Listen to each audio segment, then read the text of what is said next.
Hi, everyone. Thank you so much for joining us tonight. I have our three very wonderful guests with us tonight. I have Cheryl McDonoghue, who's the director of the film, and then I have Manuel and Patricia Oliver, who you obviously saw throughout the film. Thank you to three of you so much for joining us tonight and for all of your incredible work. I did want to give a quick celebration that Manuel and Patricia did get their first dose of the vaccine today. So they are on their way to being hopefully COVID free. And I also wanted to remind everyone that you can ask questions in the chat and I will feed them to our panelists this evening. But first of all, I wanted to congratulate all of you on your remarkable work and Cheryl specifically on making this film. And I wanted to kick it off with what I found most powerful and beautiful about this film, and this is a testament to your movie making capabilities, Cheryl, is the narrative arc that also mirrored Manuel and Patricia's activism, which is so rooted in hope and using pain and channeling it into something that is powerful and courageous and impactful. So Cheryl, can you walk us through the origins of this film and how you chose to, take the audience through this very uplifting journey? By the end, you feel happy about what is to possibly come. And then Manuel and Patricia, to you, how do you maintain hope, in the midst of things like January 6th at the Capitol or another school shooting? Talk to us about how you move forward with remembering the past, but also using that as a catalyst for change. Sure. Well, first of all, thank you very much for featuring the film. We really always appreciate an opportunity to talk about what happened, the story in Parkland, Florida in 2018, and to talk about the issue of gun violence in the U.S. So thank you for featuring the film. What really struck me when the events unfolded in Parkland, it was obviously so horrible, so tragic, and overwhelming. And I think I processed, this mass shooting the way everyone does in the U.S. Here we go again is part of it, and you're angry, and you're, how does this keep happening? Frustrated. But really quickly, the young activists and they were speaking out immediately. David Hogg, Emma Gonzalez, Jacqueline Corin, Cameron Kasky, on and on and on. And specifically, Manuel was immediately out making his art and making a statement. So it was like they spoke up and made me feel hopeful for the first time that we really could have change. I believed it, and I knew that to make change, everyone needed to believe it was possible. And so I wanted to tap into that with this film. I wanted this film not just to tell the story of the tragedy, but to tell the story of people making change, and to leave you in a place where you know that it's possible and you want to be part of it. That's wonderful. At least I can only speak from my own experience watching it, but I definitely felt that way. Manuel and Patricia, if I could throw it over to you all and take us through your journey since February 14th, 2018 and your activism. Sure. Let me go back to your concern about hope and how do we keep hope. I think that hope is something that you have to get involved. We're not hoping for things to change or happen by themselves. We get involved in a very active way. This is our new journey in life, and we have to do it the right way. It's so important that we are part of that change that we are demanding. So the word hope, it's actually, we need to turn it into activism, reality, and solutions. I guess that the most important thing that moves our lives right now, it's the legacy of our beautiful son Joaquin, and we are still Joaquin's parents. Yes, we're never going to stop being his parents. And really, through all this journey, you can see the way we can learn from other people the pain that they're suffering, and the way we can give them some, support. Because it's not easy to go through all this with no feeling sad or feeling, a lack of energy. So we are an example, and I feel really accomplished because of that, that we can help another parents that they are going through the same situation, sadly but truth, and we can be together and we can join forces. So we've been building this a new force that is not only hope, the word that we should use right now. It is to be active and to be um, expecting from others to do the same that we've been doing since 3 years ago.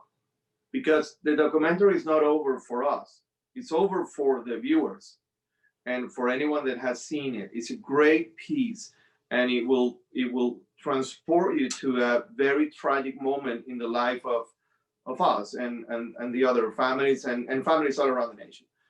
For us, the documentary is still going, and it hasn't stopped, and it will continue rolling tomorrow and after tomorrow and forever. So what Cheryl did here was making sure that we were able to share our pain, our suffering, and our actions with the rest of the people, and that's great. We will appreciate that forever. Yeah, because you know what is easy to forget. So humans are really easy to forget things, situations or tragedies or whatever, and it start vanishing through the time. These kind of documentaries will be giving us a support that we can keep showing what happened and what we are showing every day as an activist, because we haven't stopped since then. I think Manuel and Patricia, both of your points about just, the differences between hope and hope with a lot of purpose and integrity behind it, and hope with activism, the two need to be paired together. And I do think that's a really helpful lesson. And continuing to be reminded that this did happen, and there's steps we need to take to move forward. One of the things that made the aftermath of Parkland so unique was how youth-led it was, how people really leveraged the tools of social media, but really that, like Cheryl, you said the origins of this was that you were inspired by these young people. And Manuel and Patricia, you're obviously inspired by your son and all of his classmates. What are some lessons that you learned from these young people? Maybe ones that surprised you, or ones that have really stuck with you since learning them? Either one of you can take that question. Manuel, do you want to? Go ahead. Or you want me to answer from my point of view? Well, I have learned so much, not only from the kids of March for Lives, but also from Joaquin. We have been learning from Joaquin a lot during these last 3 years, and you might find this very like a crazy thought, but it's not. It's not, because we have been able to be open enough as parents to hear through other kids what Joaquin is trying to tell to everyone. It's a very rebel point of view that is coming from a 17-year-old kid. And when you think like a 17-year-old kid, you don't take things just because. You don't understand a gun culture just because you need and you have to understand it. You fight for your rights and your friends' rights. And this generation, these kids have it very clear. They know what they want. And when you know what you want and you're able to express what you want along with the solution, then you have almost total control of the situation. We've learned that. And every single day we learn something from them. what we do in Change the Ref. And they were asking us yesterday, how can they help us? These were kids during a panel. How can we help Change the Ref? Change the Ref was not funded to receive help from the youth. Change the Ref was funded to help the youth to solve problems, to have also grown-up people with the same level of understanding what is good and bad, and be able to express just like they do. No barriers, no censor, no limitations, because we didn't start this fight, okay? But we're gonna fight it back. Yeah, we represent Joaquin all the way, and we learned through what he did through his 17 years that it was a lot. And it went beyond that we were expecting, because the kids, they always have their own world, and Joaquin had his. So he was sharing with his friends and his teachers and his coaches, people surrounding him that we never had access, because that was his work. So after this happened, you can tell a lot of memories from many coaches and teachers and some, adults related and kids as him, that those things that he was thinking and he was projecting, the situation with the gun violence, and you can see it on his tweets, and you can see it on Instagram, you can see his posts. So you can get to know more him, besides all that you collect through all this time, because every time we had a chance, maybe somebody showed up and say, that I met Joaquin here and there, and this is my impression about him, and this is amazing, because what you do is really go really close for what I heard from him. And that is something that it gives you, the energy to keep going. And that is why Joaquin is our inspiration, and we are we are his human presence here on earth, to be able to do what he was supposed to be doing. Because I'm sure that he could, if he could survive the tragedy, he will be in front of the line fighting for what has to be done. Which is in a way, again, back to Cheryl and the content and the whole team. Joaquin is in that documentary. And think about this for a minute. Joaquin is in that documentary as an activist more than as a victim. And we find that awesome. Believe it or not, we are so glad that once you finish watching this film, you remember our son's name, and you saw him not as a victim, but as someone that is actually in the front of the line, how you just said it. And with the 3D and with everything, with the 3D activists and everything that we did. So on all the murals, and yeah. Absolutely. No, I could definitely tell from the film that your son was a very powerful figure that influenced so many people. So I have no doubt that he would be leading the movement alongside his fellow classmates.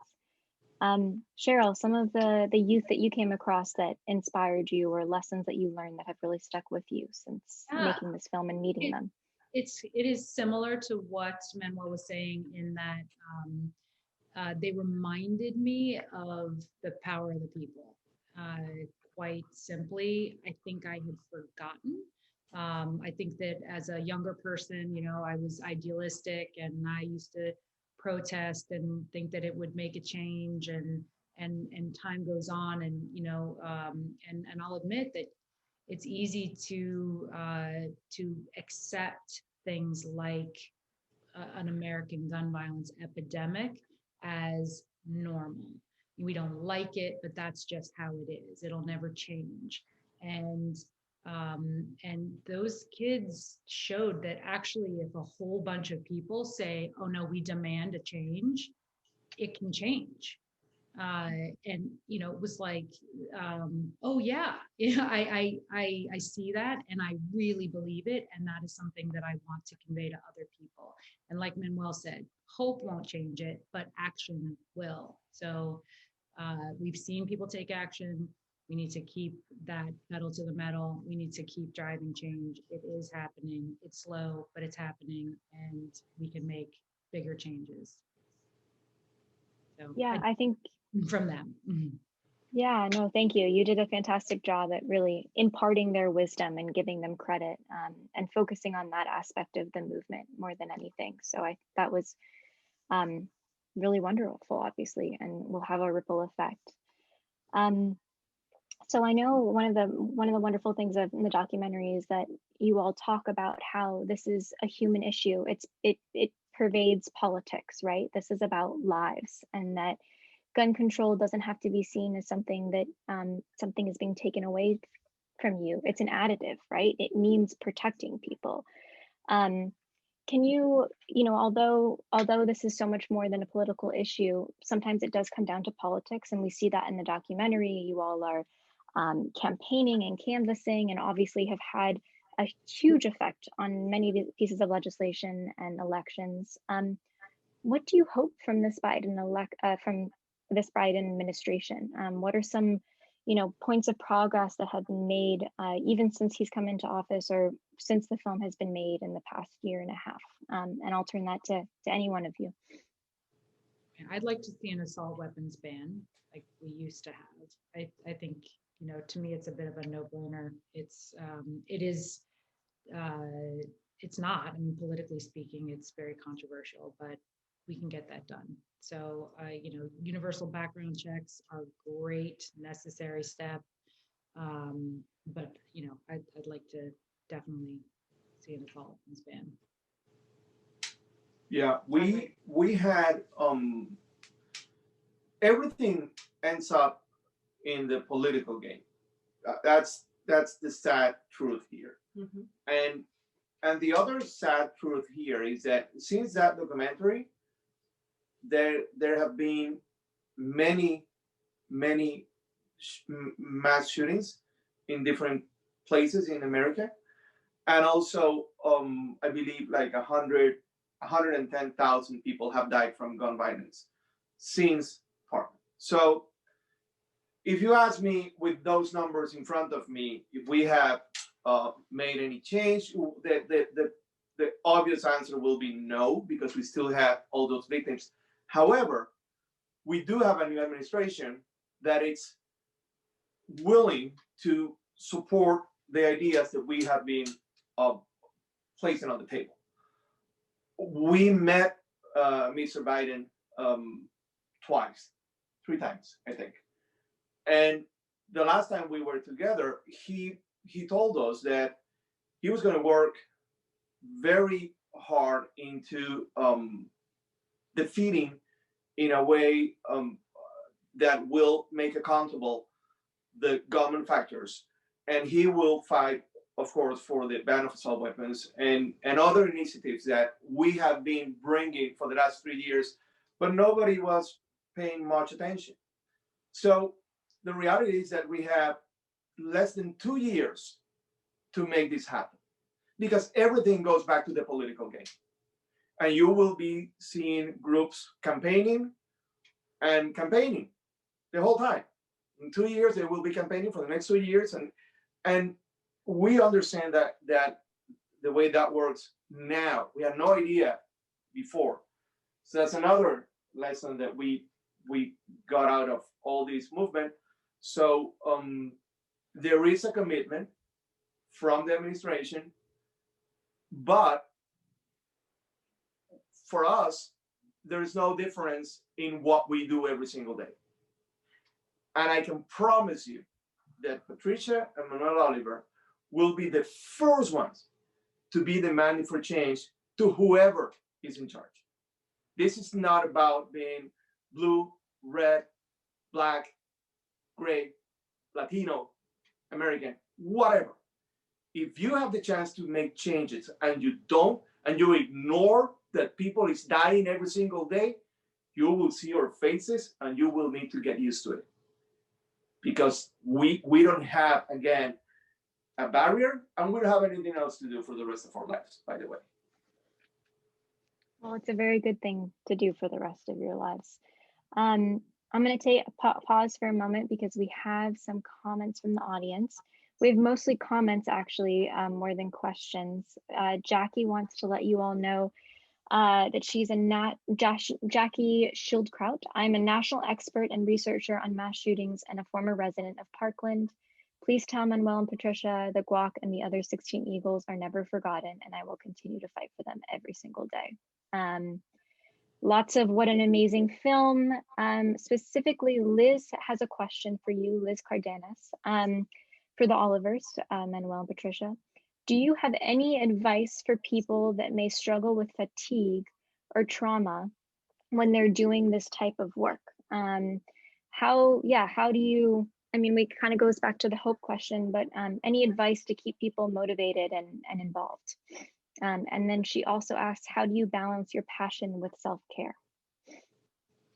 Well, we had, let's start answering the question backwards. So, Liz, I can tell you that helping kids to be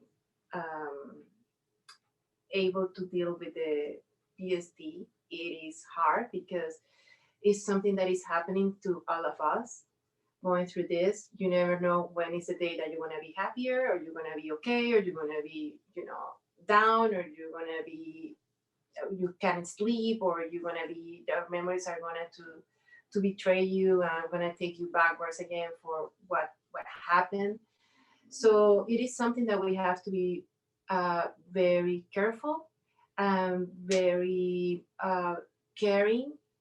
So I just recommend, because I have too many kids surrounding us that they were part of that terrible day, and they are still struggling a lot. And I think love, it will be the answer, and make them feel that we are there, and make them feel that we understand what is going on. Same thing that happens to us, that same thing happens to our daughter Andrea. So we never know what it's going to be like, and when we're going to be going through this and 100% completely mentally healthy. I don't know. We won't. I don't think we will. So, but talking about the kids, I think the love and the support, and and the and keeping the loop and keeping them, looking at them all the time, I think that will help. They need to feel that they have support. That's my advice as a parent. And we have been taking self-care the last year. Yes, we made it through COVID. COVID make us be at home. We never stopped traveling since that happened to us, and that was the only way that we found that we can do something. That's why you see that our passion and our way to give our life through this, this mission, it takes a lot. But once you're home and you have nothing else to go, it start coming to you, the tiredness and the stress and all that. And we were able to work that out. So we were taking our self-care, taking care of ourselves, since the way we were eating, still the way we were sleeping, because we never knew where we were going to be sleeping prior to that. So today I can tell you that we are a lot better in that way. And a question for all three of you. So COVID, the always the elephant in the room. How has that affected your work? Cheryl, for you specifically, when we were talking before we went live to all of you all tonight, you spoke about how powerful it was to have this film screened with 400 people, and that there were, so many, the emotion that you get and the energy when you're standing next to someone. It's not quite translated the same way over Zoom. So how has COVID affected the distribution of this film from your end? And then for Manuel and Patricia, how has it affected your work? Mobilizing online and inherently looks a little bit different from mobilizing, in person, which is the way that you were traditionally doing it. Cheryl, yeah. It's kind of a two-part thing. I would say the first part is that we were fortunate to have the film premiere at the Woodstock Film Festival. There were hundreds of people, a huge, beautiful, sold out audience there. We had so many of the subjects of the film all together, which I think was great for everybody. And you get to interact with people. You know, the audience gets to speak with them, and there's really, I mean, you know, Manuel and Patricia, I'm sure remember, like they were just very powerful, emotional interactions, and that's what I always envisioned for the film, was that happening, you know, over and over and over again all across the U.S. We thankfully did get to do that maybe a dozen times, in various beautiful theaters in real life with real people. When COVID struck, all the theaters were shuttered, and for a while I didn't know what we were going to do. Then we shifted to the, you know, virtual release, and it's kind of funny to think that, you know, only a year ago I don't really think there was such a thing as a virtual release, and now we're seeing it all the time. Right now it's very standard procedure, but we were the group that put out the film, Abraham Rama, was I think kind of pioneering this, you know, this new way of getting a film out. And it's not what anybody would have chosen, but we were able to carry on and get the film out. Again, you know, thousands of people. We just had to be creative and do different things. So that's one very, you know, practical way that it changed things, pragmatic situation. But the other side is that, you know, COVID is obviously the biggest you know, issue that that the world is dealing with right now, and there it has been harder to get attention for the issue of gun violence. And I would just say, you know, gun violence did not go away because just because COVID came in and you know, sucked up all the oxygen in the room. So really on a fundamental level, you saw, you know, fundraising dollars and interest and media interest and everything all went to that issue. Again, incredibly important, obviously, but it has been difficult to say, you know, while this is happening, more and more people went out and purchased guns for the first time. The numbers skyrocketed over the last year, and so you take fears, you know, pandemic, civil unrest, and you know, and all the fear that this country was living under for the last year or so. The numbers just went up and up and up. So it's just been more challenging to get attention for a problem that has not gone away. Wow, that was a great answer. That's awesome. You cover everything. I will add. We started this conversation by Olivia letting everybody know that we got the vaccine today for COVID. I wish we reach a point where you can have a vaccine for gun violence and we can all get it. But there is no such a thing as a vaccine for gun violence. We will get over, we will defeat the COVID. We will defeat that, the pandemic. And then we will go back to our regular issues as a nation. And one major issue is gun violence. So, but another thing that happened, and at some point we were working on a crazy idea before COVID, a crazy idea of what if we have a national strike of students and they don't go to school, they will start learning online. Remember when we were there? Yeah, we were there. This was way before, and we were in a meeting. I was actually proposing this to a group of, and they say, no, you're crazy. How are you going to do that? You can't put the students not going to school. I said, yes, you can.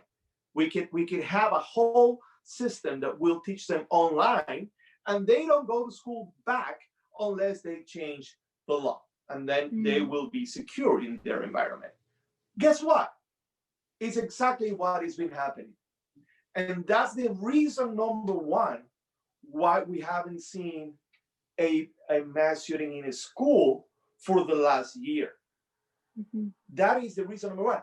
And shame on us if that is the reason why we haven't seen that happening.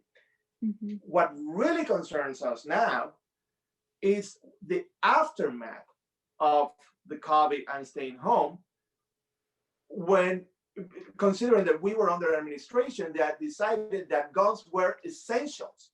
Mm-hmm. So you could leave your house to buy soap, get a mask, and buy a gun, Mm-hmm. and then get back. So now you're safe. How is that happen? How is that the meaning of safety? Or it's not. So the aftermath of COVID is that you're going to have people without, and Cheryl said it, without their jobs, struggling financially, and now with a gun at home. Mm-hmm. That's a lethal combination and a perfect storm. So we have to be ready for probably an increase on our very own American pandemic, which is called gun violence. Yeah, because that increased. So we saw that last year during COVID. We had that, main issues, and the fact that the people was crazy buying more and more guns. So the gun industry went up in their profits, and also the death due to suicide went up as well because all the situation we're passing through. So I think that is a lethal combination, but it's also a way that it kept us working hard and harder. So I think the audience wants to know what we did last year once we learned how to work online. From home. Yeah. We did a lot of campaigns online, and they all work great. But I can't wait to get back on. No, we can't, but we did track. a lot, really. We found out a way to make this happen because you need to adapt the situation. You cannot stop your mission. So you have to look at the way. At the beginning, we were just like everybody else. So how are we going to be doing now? So we learned that these kind of options, like we're doing tonight, that was an option for us to keep going and doing, campaigns. And that's what we did. We did like 5 campaigns next year after COVID. Yeah. See? At least. At least. So we've been always very loud, and we not even stop online. That's great. No, I'm glad that everything has continued online, and that Cheryl, that we found ways to screen your fantastic film in alternative ways as well. So I think that leads to one of my last questions, and the question that has been asked the most in our chat, which is, how do we support this work? How do we get involved? I've shared some links. Is it social media? Is it just, believing in this mission? Yeah, let us know what some words of wisdom. First of all, I love that question, and it is the number one question we would get after every screening, and that really does make me happy. There are many different answers. Definitely not just hoping. You have to do something. You have to take some action, and I think what that action is can depend on your age and how much power you have in the world, and so that can mean anything like I always tell people, use your wallet to voice your opinion. If you don't support businesses that give NRA discounts, and let them know that you're not supporting their business because they give an NRA discount. Do support businesses that take a strong stance, and let them know that's why you're doing it. It matters, when these companies like Dick's Sporting Goods, or now Walmart or Tom's, any company, when they take a strong public stance, that they get opposition. The Second Amendment, what I will call extremists, are loud and hostile, and they're threatening. They need people on the other side to say, we support you. We're now buying a basketball from you because of this, or we're buying shoes from you because of your stance on gun reform. Like, those are the kinds of things. You're already going to buy those things. Make a political statement with your wallet. That is one way. Go on social media, be vocal about what you believe.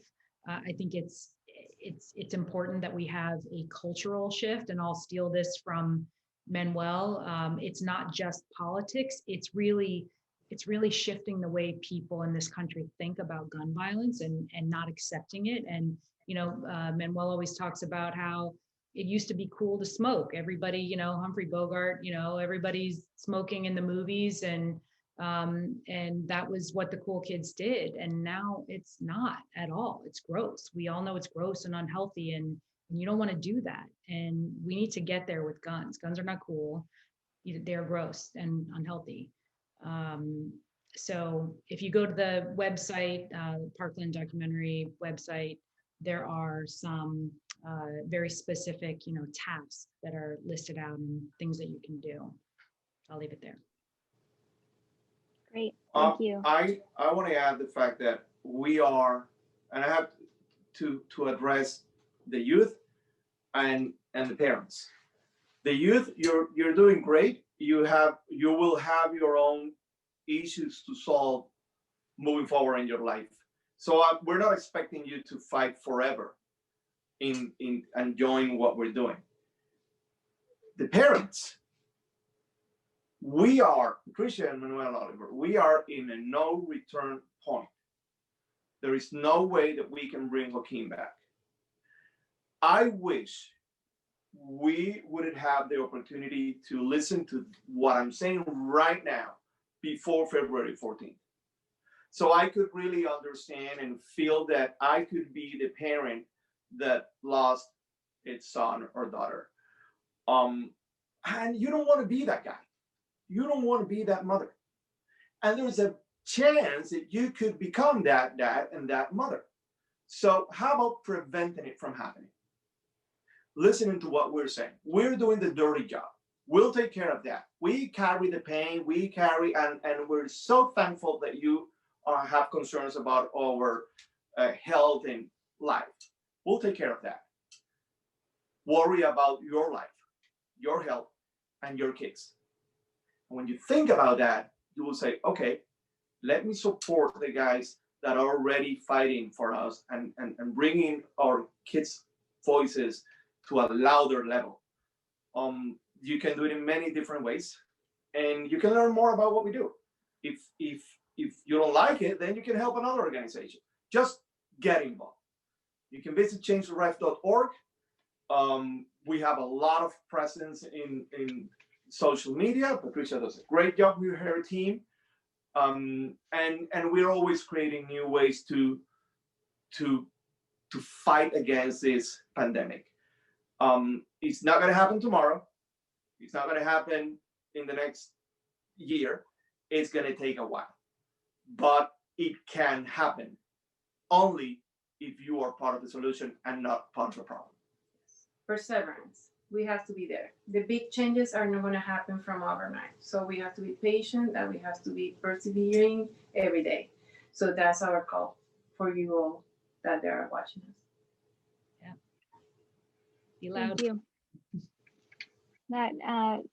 That's beautiful, and I'm sure that everyone really appreciates that. For everyone who was listening tonight, we will send a list of some of the things that were mentioned here tonight.